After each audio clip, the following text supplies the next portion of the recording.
YouTube.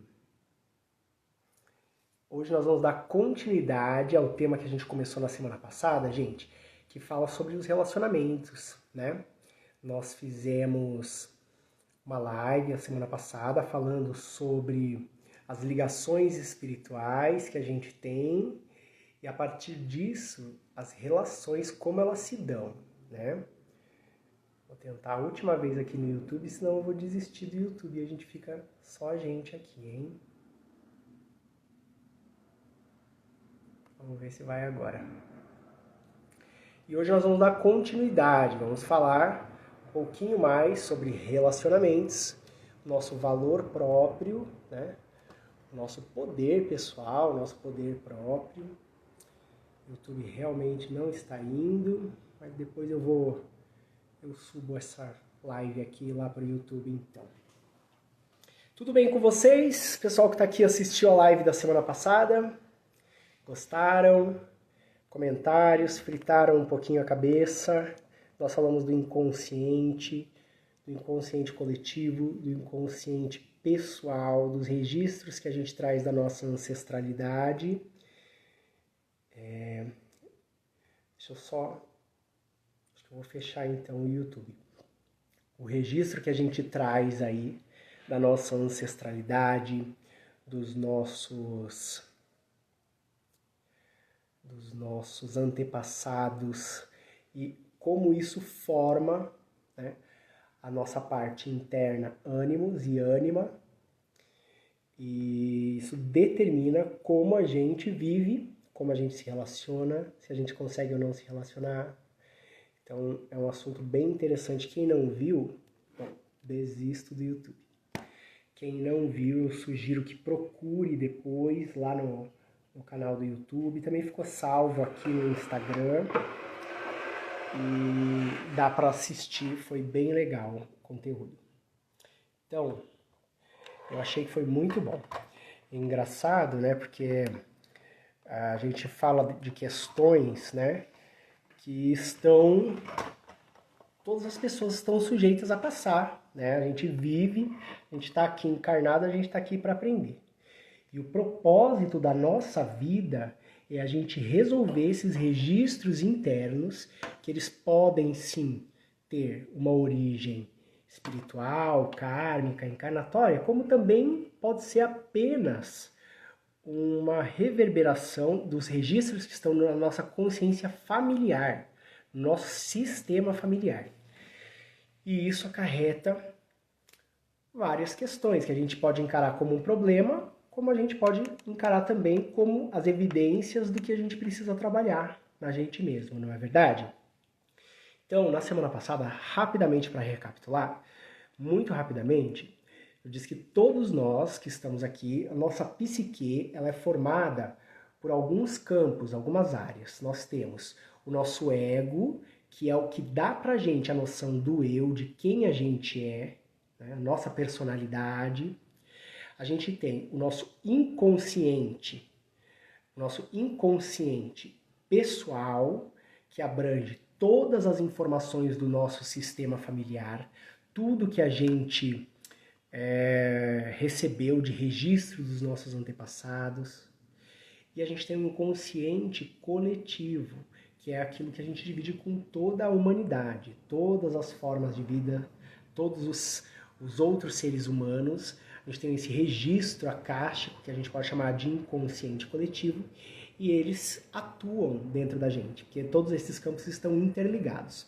A nossa consciência, ela está ligada com o nosso ego, e aí é um problema quando a gente fala de consciência, porque se a gente pegar pela linha da espiritualidade, a gente diferencia ego de consciência, né?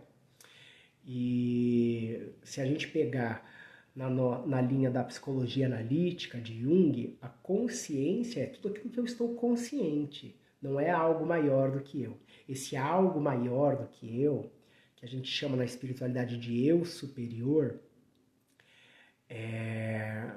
na psicologia analítica a gente conhece como self, como eu mesmo, como si mesmo, né? E de acordo com os registros que a gente traz do nosso inconsciente pessoal, ou seja, dos registros familiares, das vivências que a gente teve, das condições que a gente nasceu, tudo que a gente aprendeu, ainda que a gente não se lembre, isso vai moldar as nossas estruturas internas. E a gente tem alguns arquétipos que são estruturas que determinam algumas coisas na nossa vida. E no encontro da semana passada nós falamos de ânimos e de ânima. Ânimos seria o princípio masculino e ânima o princípio feminino, certo? Quando uma pessoa nasce orientada, vou falar na heterossexualidade primeiro, tá? Uma pessoa heterossexual nasce no sexo masculino, ele está vivenciando o aspecto de ânimos. E ele tem a ânima interna, porque todos nós temos o aspecto masculino e o feminino, como ânima, passivamente. Do mesmo modo, uma mulher, quando ela se reconhece, quando ela nasce no sexo feminino, ela está vivenciando ânima e tem ânimos, que é o seu aspecto interno masculino, passivamente. Nós trazemos a visão do outro, aquele que é o objeto da nossa afetividade, vamos dizer assim, né? Libido não é uma boa palavra, porque dependendo da linha, libido significa muita coisa, mas o objeto da nossa afetividade, nossos parceiros, eles são pessoas compatíveis com a referência que a gente tem interna do ânimos, no caso da mulher, e da ânima, no caso do homem. Né? E como é construída essa visão do outro? Essa visão do outro é construída da seguinte maneira. A visão que todas as mulheres da sua ancestralidade, do seu sistema familiar, tiveram dos homens, então, todos os registros que as mulheres passaram, o que elas sofreram ou não sofreram, o que elas gostaram ou não gostaram, o que elas acham que é um homem, está gravado em você, né? No seu ânimos, mulheres. Então, a imagem do homem já está feita aí dentro de você. Do mesmo modo, nos homens, a imagem que os homens tinham das mulheres está gravada dentro desse aspecto feminino, que faz parte da natureza do homem, chamado ânima. E essas representações, elas formam complexos, que não são bons nem são ruins. Complexos são como sinapses, né? Ligações, sinapses neurais, coisas que a gente aprende, que a gente conheceu e que precisam ser resolvidas. Tá? O nosso self, ou nosso eu superior, ele vai empurrar lá do plano do inconsciente para a consciência para a gente trabalhar essas questões. Então, como que ele vai fazer isso? Nós vamos inconscientemente buscar uma pessoa que seja compatível com o registro interno que a gente já traz. Para quê? Porque sozinho do lado de dentro a gente não consegue resolver essas questões. Então a gente projeta do lado de fora essa representação e encontra alguém compatível que vai evidenciar esses complexos que estão dentro da gente, tá? Então, eu falei da heterossexualidade. A gente tem que observar, no caso dos homossexuais, ou dos bissexuais, ou de pessoas que têm um outro tipo de uma identidade de gênero, uma sexualidade diferente, como que elas funcionam. Se elas estão mais alinhadas com a natureza da mãe, do feminino ou do masculino. E quando elas projetam em outras pessoas, o que elas estão projetando? Se é o masculino ou se é o feminino. Então, a gente sempre vai passar por experiências com outras pessoas que vão fazer emergir os registros que a gente tem lá dentro. Entende? Então, essa recapitulação do nosso encontro da semana passada. Né? E aí, para a gente continuar, eu gostaria de falar que, independente da gente ser homem ou mulher, a gente tem esses aspectos do masculino e do feminino, eles têm uma função dentro da gente. Então, o aspecto do feminino, ele rege o campo da afetividade. E o aspecto do masculino, ele rege o campo da racionalidade. Toda mulher pode pensar, todo homem pode sentir, não é verdade? Então, isso faz parte da nossa natureza, mas esses aspectos foram chamados dessa maneira. Quando a gente tem registros ou situações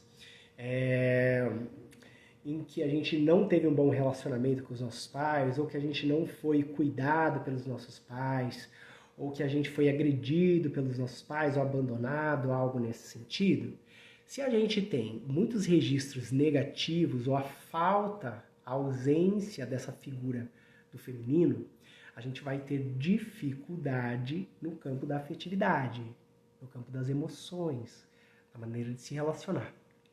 Se a gente tem muitas dificuldades, ou teve vários registros, né, de falta ou de ausência do masculino, a gente vai encontrar bastante dificuldade em relação ao nosso poder pessoal. A gente achar que a gente tem valor, né?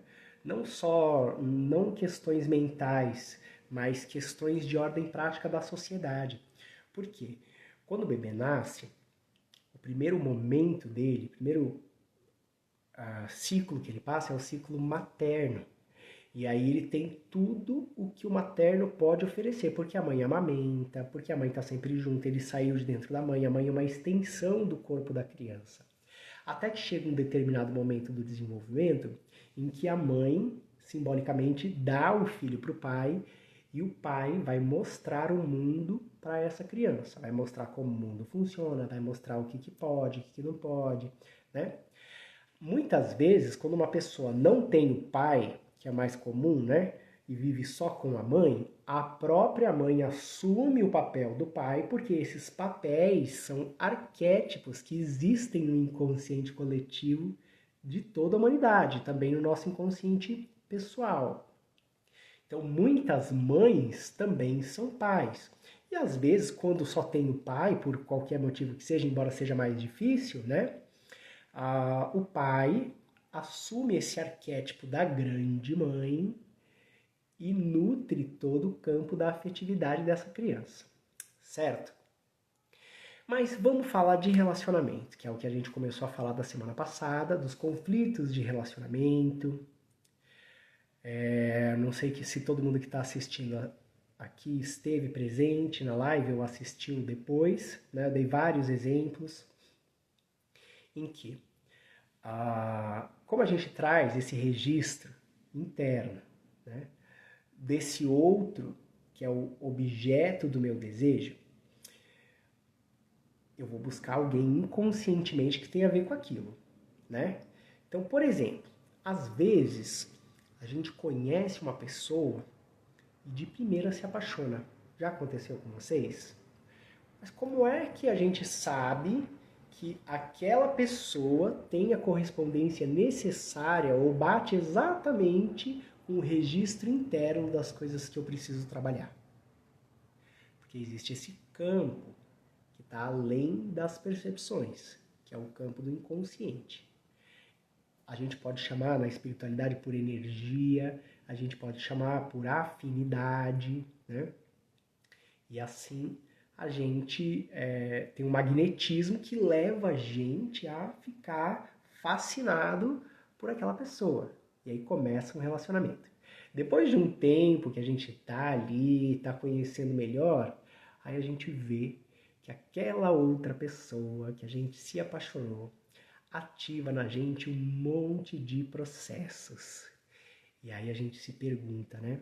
Por que é que eu tô com essa pessoa? Tem gente que fala assim, aquela pessoa tem um dedinho podre, né? Porque começa um relacionamento, aí o relacionamento apresenta um monte de questões, de violência, de maus tratos, tal. A pessoa termina, passa uns 6 meses, a pessoa tá lá, encontra outra com as mesmas características. Por quê? Porque esse nosso self, o nosso eu superior, ele vai empurrar do inconsciente para a consciência para que a gente perceba que se existe alguém que está maltratando a gente, é porque a gente acredita que a gente deve ser maltratado, que a gente pode ser maltratado. A gente acredita que é normal ser maltratado. entende? Se a gente está com alguém que não valoriza quem a gente é porque lá dentro tem um registro de que você não se valoriza, ou que você não acredita que você tem valor. E aí do lado de fora a gente vai encontrar alguém que vai confirmar isso. Isso não acontece só nos relacionamentos, isso acontece no relacionamento que eu digo entre casais, isso acontece em todos os tipos de relacionamento. Vocês já repararam isso? Isso já aconteceu com vocês? Comentem aí pra gente conversar, que eu quero que a gente participe aí, quero ouvir coisas de vocês. Podem conversar comigo aí que eu tô querendo trocar hoje. Muito bem. Agora, a partir do momento que a gente está lidando com alguém e a gente está consciente de que o outro é um espelho, e esse espelho é dolorido. Nossa, não é verdade? É muito dolorido. O que a gente consegue perceber? A nossa vulnerabilidade, as nossas fraquezas, as nossas feridas, né, Su? Su disse sim. Então, essas vulnerabilidades, elas são exatamente essas coisinhas que a gente tem que mexer, onde a gente tem que acolher, cuidar, abraçar, olhar para elas. E vulnerabilidade, a gente costuma achar que é fraqueza, mas vulnerabilidade não é fraqueza. Vulnerabilidade é uma força imensa. Sabe por quê? Porque a maioria das pessoas só se relacionam superficialmente. Elas conhecem outras, ficam assim 4 meses, 5 meses, tal. E aí de repente começam a refletir uma coisa aqui, uma outra ali. Elas não aguentam, né? Então, quando a gente lida com a nossa vulnerabilidade, a gente consegue ficar diante de quais são os nossos pontos fracos, entende? Então, a gente precisa olhar para as nossas vulnerabilidades, entender os registros que a gente traz, porque senão a gente só vai repetir, entende? Então, quando a gente se permite ser vulnerável, é o primeiro passo que a gente dá para a nossa autorrealização, que dentro da psicologia analítica a gente chama de individuação. Não é individualismo. Individuação é você juntar todas as suas partes, é você estar em paz com tudo que você é você conhecer a tal ponto as suas sombras, as suas feridas, que elas podem andar lado a lado com você, sem te derrubar, sem te destruir. Esse é o processo de individuação. Deixa eu só ver o que o pessoal escreveu aqui. O pessoal está concordando. Está vindo mais clareza nesses processos a partir do autoconhecimento. Que a gente atrai quem está na mesma frequência, né? Na espiritualidade a gente usa esses termos de frequência e tal. Mas eles estão muito mais além só do que no campo da espiritualidade. Embora Jung, né, ele era um cara da área da medicina, mas toda a obra dele caminha paralelamente com o conhecimento acerca da espiritualidade. Ele tem uma história incrível. Um dia eu vou fazer uma live só para contar a história, as experiências místicas que ele teve, as saídas do corpo, contato com o inconsciente coletivo, as sessões espíritas que ele frequentou, os efeitos físicos, fenômenos de efeitos físicos que ele passou, e inclusive de telepatia. A gente vai conversar sobre isso. Tem uma pessoa dizendo que foi casada, que fez acreditar que realmente não valia muito. Depois disso ainda fiquei achando que era o amor da minha vida. Ok, eu fiz ir embora. Pois é. Tainara, minha querida, entrou. Fabiana, já ouvi falar que muitas vezes procuramos um parceiro muito parecido com a figura paterna. Hoje sou casada e vejo que isso realmente é verdade. Por que isso? Então, Fabiana, é exatamente o que eu falei na introdução. Acho que você não pegou, mas a live da semana passada eu falei só disso, do começo ao fim. Fiz uma introdução aí meio esotérica, depois falei desses conceitos. Então, como eu acabei de falar, eu sugiro que depois você assista a outra live lá, que tá bem rico o conteúdo, né? Então, quando a gente então vê que a vulnerabilidade não é uma fraqueza, a vulnerabilidade é uma força enorme. porque a gente se permite, quando a gente está diante dos nossos processos, olhar para o que tem que olhar para o que dói, se acolher, né? Pegar no colo ali tua criança interna e a partir disso trabalhar esses aspectos para que a gente vá para frente, para a gente se libertar, né? Às vezes as pessoas elas fogem da vulnerabilidade por achar que vulnerabilidade é fraqueza. E como a Lana falou, não é fraqueza nenhuma, faz parte do ser humano, faz parte do nosso processo de crescimento. Não tem como a gente crescer sem acessar as nossas vulnerabilidades. Entende? Um exemplo disso é homens que são agressivos, né? Aquele cara que é um machão, aquele cara agressivo, tal, que tudo quer dar porrada, sabe? Esses caras são os caras que mais têm medo. Mas o medo do medo é tão grande, o medo da vulnerabilidade, o medo da fragilidade faz com que o cara vire um ogro. Mas no fundo, o cara morre de medo.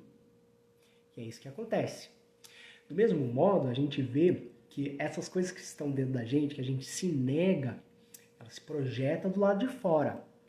Então, quando eu tenho um registro, por exemplo, de alguma fobia, né, como é muito comum, e isso não é achismo, está lá no estudo da psicologia analítica, quando uma pessoa tem muita homofobia, né, tem muita questão com homossexuais, é que ela está projetando algo dentro dela, na figura daquela outra pessoa.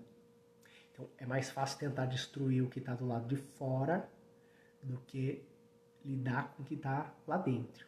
Não necessariamente todas as pessoas que são homofóbicas são homossexuais, tá? Por quê? Porque a figura do homossexual, ela não é somente uma figura que orienta alguém, que pode, a gente pode projetar alguém que é homossexual, mas ela representa também a liberdade, alguém que teve a coragem de ser o que é, de fazer a sua própria escolha.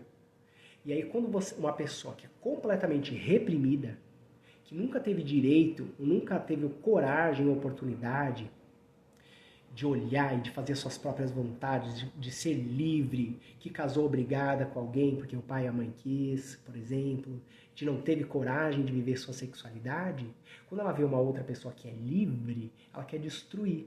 Do mesmo modo que uma mulher, quando vê uma outra mulher que é livre, que se permite ter tido outros namorados, que teve uma vida sexual com algumas outras pessoas, ela vem com uma fúria tão grande, essa mulher reprimida, dizendo que a outra é uma galinha, que a outra é uma vagabunda, mas na verdade o que ela está tentando matar é a vontade dela de ter também tido liberdade nas suas escolhas emocionais, liberdade sexual, tal, e ela não pôde. Estão entendendo? Então, todos os processos de aprendizagem, eles se dão a partir das projeções que a gente faz em outras pessoas. E tudo que a gente projeta em outra pessoa está vindo lá de dentro. Tem uma frase que diz assim: quando João me diz de Pedro, eu sei mais de Pedro do que de João. Vocês já ouviram isso daí? O pessoal usa para falar como se fosse algo assim, que também vale, né? Porque se alguém tá falando mal do outro, tá fazendo uma fofoca do outro, na verdade, o que eu vou achar estranho é porque que alguém tá achando que eu quero saber uma fofoca de outra pessoa. Então, para mim, eu não tô preocupado com o que estão falando da outra pessoa, eu tô preocupado por que aquela pessoa tá falando. Mas num outro sentido, a gente pode olhar que quando uma pessoa está projetando algo em outra, ela está projetando as próprias feridas internas, os próprios complexos que ela não conseguiu resolver. Então essa ideia da vulnerabilidade ser uma fraqueza é uma mentira. A vulnerabilidade é uma força enorme.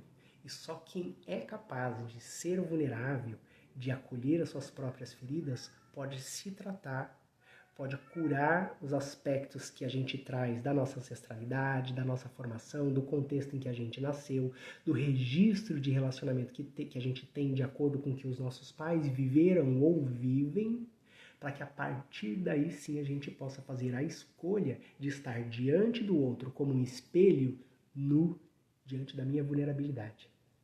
Entende? E a gente sai da superficialidade e embarca dentro da nossa profundeza, nossa profundidade. Vocês concordam com isso que eu falei? Coloquem os comentários de vocês aí. Bom, então, outro exemplo também de pessoas que não acolhem a sua vulnerabilidade e a gente se engana com a imagem delas. Igual o cara machão, né, que no fundo tá morrendo de medo, a gente tem aí aquela pessoa exibicionista, sabe aquela pessoa totalmente exibicionista, que você fala assim, nossa, esse cara só se exibe, ele se acha. Na verdade, gente, essa pessoa que é extremamente exibicionista, ela acha que ela é o cocô do cavalo do bandido. Porque se ela soubesse o quanto realmente ela tem valor, o quanto ela é boa, ela não precisaria dar o valor próprio dela para que outra pessoa dissesse o valor que ela tem. Entende? Então, assim, não é a quantidade de likes, quantidade de seguidores, ou que vai dar o meu valor. Então, se eu estou pensando, né, agir dessa maneira para que o outro reconheça o meu valor, isso está afirmando que não tem valor interno, que o valor ele está totalmente externo, né? Bom, já falamos bastante aí dessas projeções, né? Então eu queria falar das espirais evolutivas. Por quê? Os registros, eles existem. As vulnerabilidades, elas estão lá dentro da gente, fazendo parte dos nossos complexos internos. E sempre que ela achar uma correspondência do lado de fora, ele vai se manifestar para a gente ver o que está acontecendo do lado de dentro. A primeira vez que você passar por isso, vai resolver. Você teve uma situação do lado de fora que está de acordo com o registro que você tem internamente? Não, não vai passar. A gente vai revisitar várias vezes. Porque a vida, ela é uma espiral evolutiva. Embora a gente esteja evoluindo, ou se expandindo, ou subindo, vamos imaginar assim, cada vez que a gente passa naquele lugar, a gente vai sentir de novo aqueles registros, né?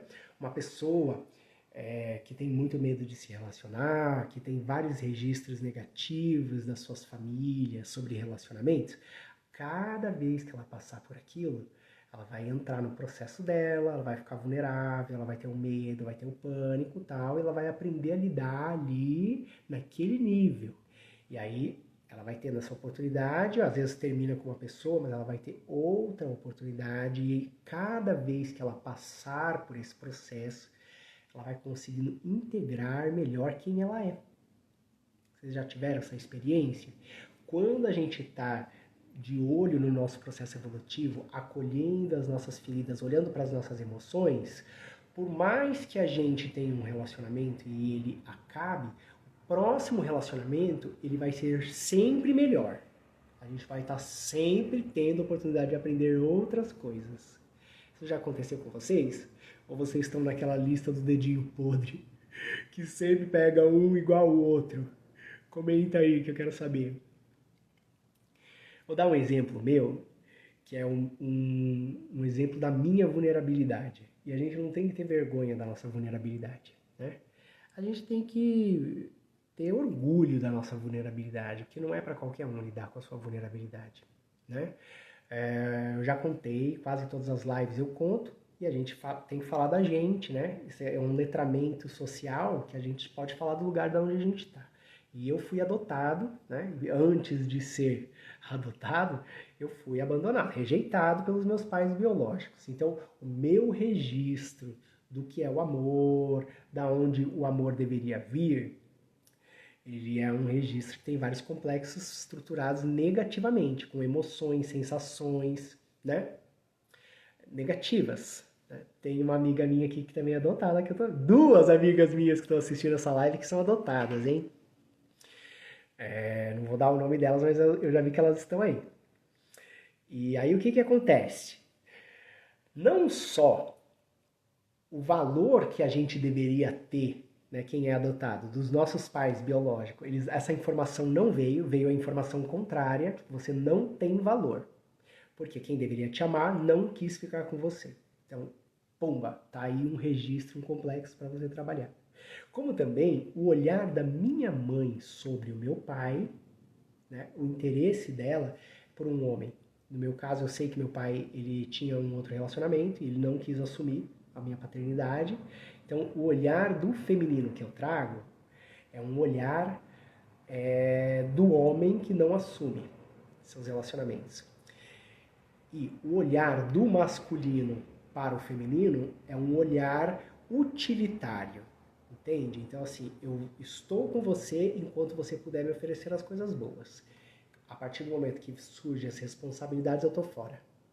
Como que a gente sabe esses registros? Se conhecendo, fazendo processo, terapia, meditação, retiro, entende? Assim a gente vai conhecendo os nossos registros. Eu sou um homem, minha orientação sexual, objeto do meu amor, vamos dizer assim, da minha afetividade, é um outro homem também.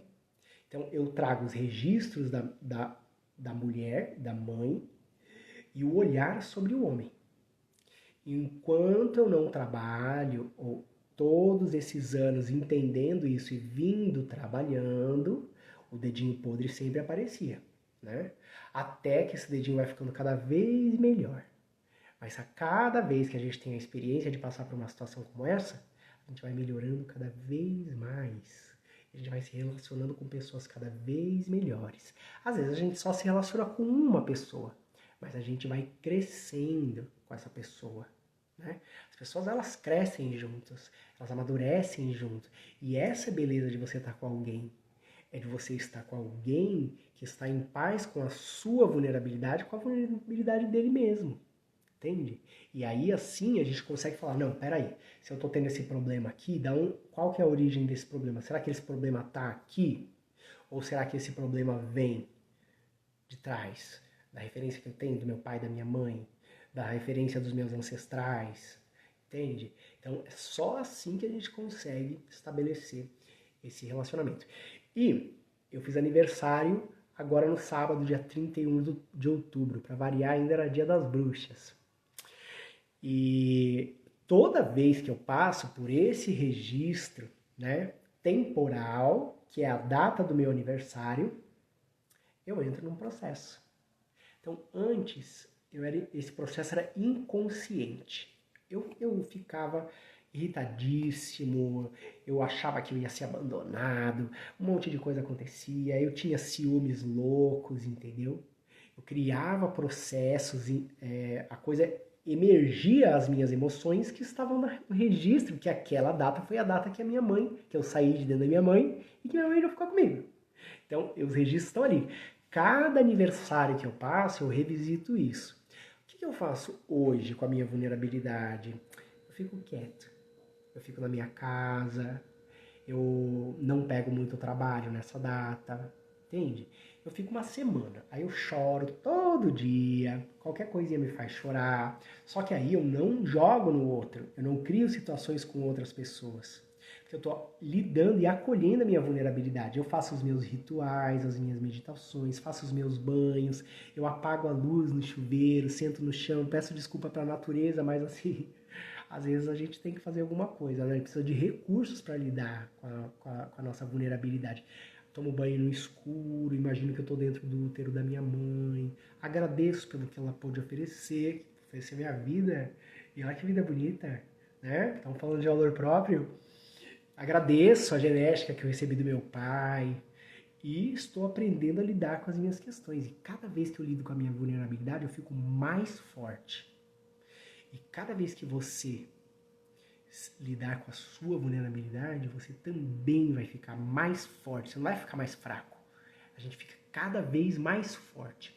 Aí a gente tem que fazer, então, a partir do momento que a gente já sabe quais são as nossas vulnerabilidades, a gente acolhe elas, dá um docinho, come um chocolatinho sem culpa, sabe? Tá doendo, tá aquele negócio, faz uma coisa que você gosta, dá uma massagem pra você, se permite ficar quietinho, pede ajuda pra alguém pra te dar um colo, pra te dar um carinho, entendeu? Que é normal, a gente cuida das outras pessoas, não gosta de cuidar quando as pessoas estão meio tristes? A gente tem que deixar as outras pessoas cuidar um pouco da gente também, sabe? E é isso. Mas ficar na sua, né?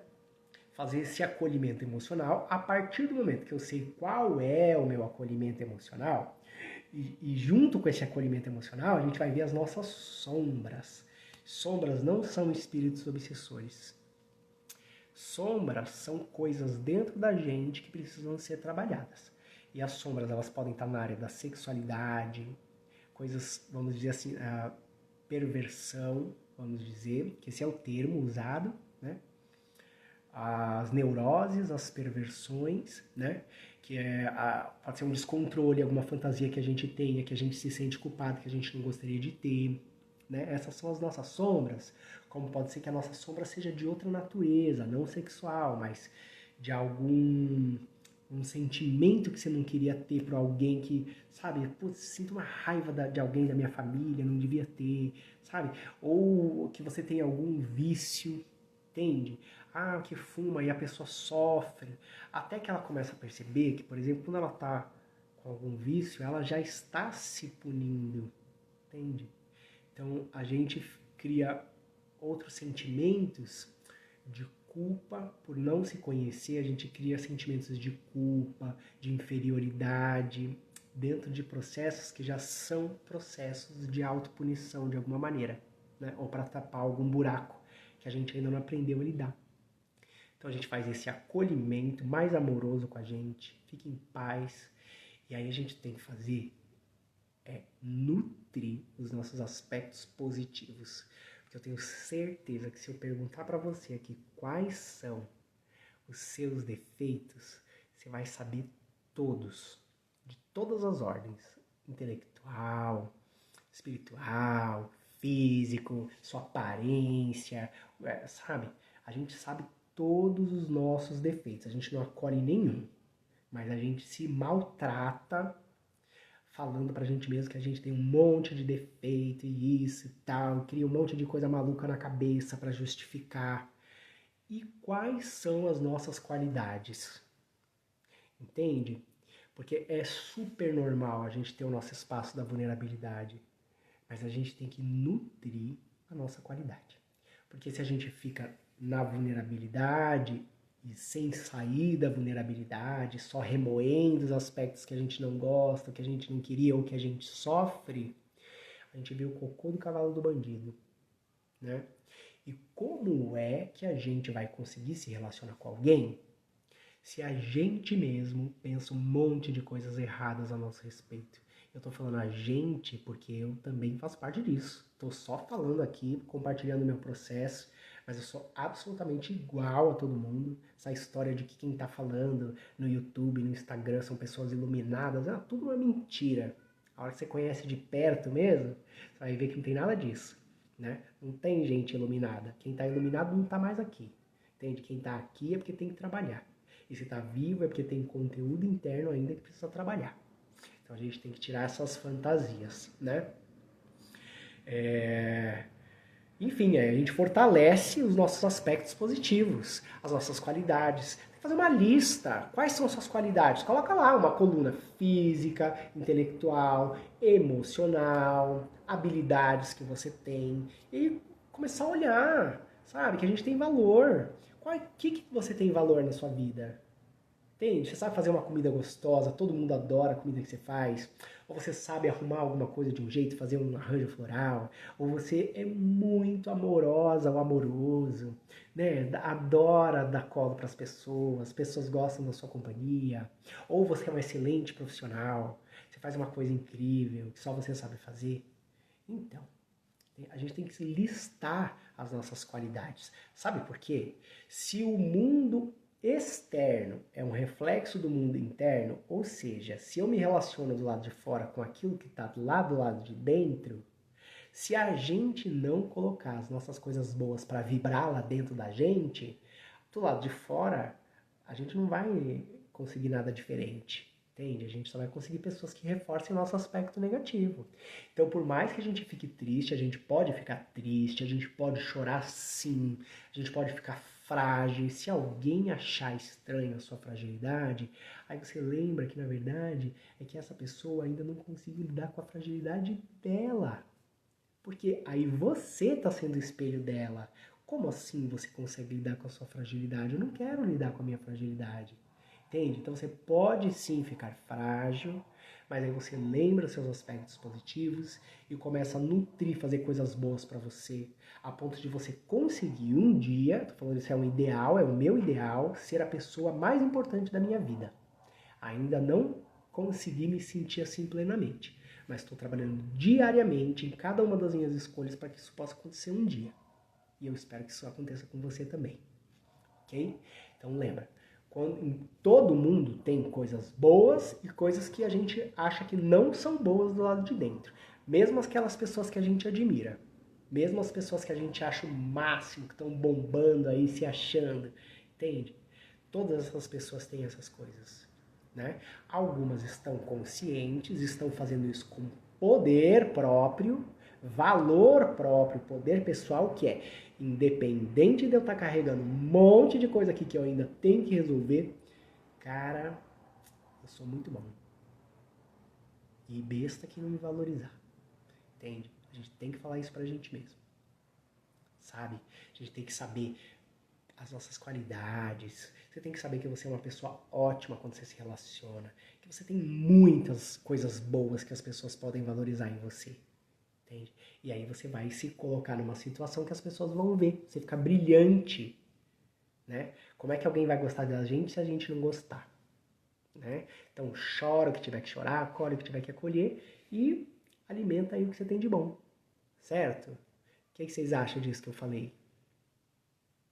Até coloquei uma camisa aqui para ficar bonita. Falar de valor próprio. Passou meu aniversário. Dia 2, eu nasci dia 31. Dia 2 eu saí da maternidade. E aí eu cheguei na casa dos meus pais adotivos, assim que eu saí da maternidade. Enquanto vocês vão escrevendo, eu vou contando. E quando eu cheguei na casa dos meus pais, tinha 80 pessoas me esperando. Fazer uma festa. Tem foto desse dia, qualquer dia eu boto aqui. Tô precisando colocar isso aqui também. Entende? Quando a gente olha, uma questão de perspectiva. Posso ver que um copo está meio cheio ou meio vazio. Isso vai mudar tudo, né? Se eu olhar da perspectiva do abandono, eu fui abandonado. Se eu olhar da perspectiva da adoção, ao passo que 2 pessoas não puderam ficar comigo, 80 estavam esperando para eu chegar. Entendeu? Claro que a gente vai muitas vezes passar, transitar por esses lugares em que as nossas dores, as nossas feridas vão ficar evidentes, né? Mas quando a gente aprende ou adestra a nossa mente, a nossa consciência a olhar pelo aspecto positivo, a gente vai ver que existe uma outra ótica que ressignifica as coisas. Então, a partir do momento em que a gente consegue olhar por esse lado desse copo, isso é um clichê, né? Mas esse copo meio cheio, aí a coisa toma uma outra coisa, né? E tomar uma outra proporção. O pessoal tá falando coisas aí sobre aniversário, agradeço de coração. Lana disse que tá baixo. Regina disse lindo, pura verdade. Eu agradeço pelo carinho. Muito obrigado, amores. É isso aí, Janete. Segura essa mulherada agora. Empoderamento total. E fragilidade, vulnerabilidade é empoderamento. Empoderamento não no sentido da afronta, mas no sentido de você encontrar o seu valor pessoal mesmo. Saber quem você é. Mesmo que você esteja vulnerável. Aí você se recolhe, sobe aí no seu salto, se você gostar de salto. Se não, bota a tua sandália pra pet também. E bora pra frente. Não é verdade? É isso aí. Melhor. Tá ruim o áudio, gente? Recepção linda, foi linda mesmo. Dizia, André, querido, coisa boa te ver, um amigo das antigas. Roberto, exatamente isso. Qual olhar para ter o verdadeiro significado? Tem que olhar para isso para ter esse verdadeiro significado mesmo, ressignificar as nossas histórias, né? Então, dia 2, né, eu cheguei e começou um outro momento, começou um outro ciclo. Agora, como eu falei, toda vez que eu revisito isso, todas as emoções elas vêm. E por mais que a gente saiba, né, que coisas boas aconteceram, que até o melhor às vezes aconteceu. Mas os registros, eles são atemporais, eles estão dentro do nosso campo da afetividade, da emoção, eles estão em algum lugar. E não existe tempo. O tempo, ele está orientado aqui na terceira dimensão, passado, presente e futuro. Né? Os outros campos do nosso eu, os nossos outros corpos, eles não têm tempo, entende? Então a gente essas coisas emergem mesmo, né? Mas aí a gente vai ficando cada vez melhor com a gente mesmo e assim também com os outros, né? E os outros com a gente. Como o bambu, enverga, mas não quebra. Exatamente. A gente vai envergando, e essa é a força da vulnerabilidade. A gente fica mais flexível também, né? Essa flexibilidade, vulnerabilidade. Bom, gente, o que eu queria dizer hoje era isso. Que bom que deu tempo de fazer. Essa semana foi mais curtinha e aí também teve meu aniversário, me dei o direito de não trabalhar aí no final de semana. Então hoje eu tive que fazer, montei 4 mapas, né, para atender essa semana, mapas numerológicos. E está feito o meu convite para quem quiser fazer um mapa numerológico, fazer com muito amor, muito respeito, prepara um documento lindo, baseado na numerologia pitagórica. A gente marca um encontro que dura em torno de 1 hora, um pouquinho mais. Né? Muitas pessoas que estão assistindo a live aqui já fizeram. Né? E com muita dignidade a gente pode olhar o que está evidente dentro desse mapa, o que a gente pode começar trabalhando dentro do campo desses complexos internos que impedem a gente de ser feliz, impedem a gente de se realizar, né, de se relacionar e de ir melhorando a cada momento, a cada experiência que a gente tem. Então, no mapa numerológico, a gente tem também os períodos temporais, o nosso ano pessoal, o pináculo que a gente se encontra, né? Quais são os períodos da nossa vida, do que a gente está trabalhando nesse momento. E com certeza é uma técnica de autoconhecimento muito grande, que vem da antiguidade, e com certeza isso pode ajudar muito. Se alguém quiser informação, pode me chamar por meio de mensagem, ou então no link da bio do meu perfil do Instagram, você consegue ter mais informações. Estamos trabalhando aí no portal do Povo Colorido, o povo que vai unir todas as culturas, todos os valores positivos, todas as gentes, né? Em breve vai ter esse portal aí no ar. A gente está trabalhando, está ficando muito bonito. Eu, Giovanni Pierini, meu sobrinho, que está meu parceiro aí nesse projeto, e uma equipe do Sul muito legal, montando a plataforma. Então, fica aí meu beijo para vocês. Espero que vocês se amem muito. Acolham as suas vulnerabilidades. Fiquem em paz com o que vocês são, entende? Gosta de você, independente de qualquer coisa que você acredita que não seja o ideal. Não existe ideal. Ideal, é aquilo que a gente idealiza. O que existe é o que é real. E o que é real é você. E você é uma coisa linda. Você precisa saber disso. Tá bom? Um beijo grande no seu coração. Fiquem com Deus. Uma ótima noite.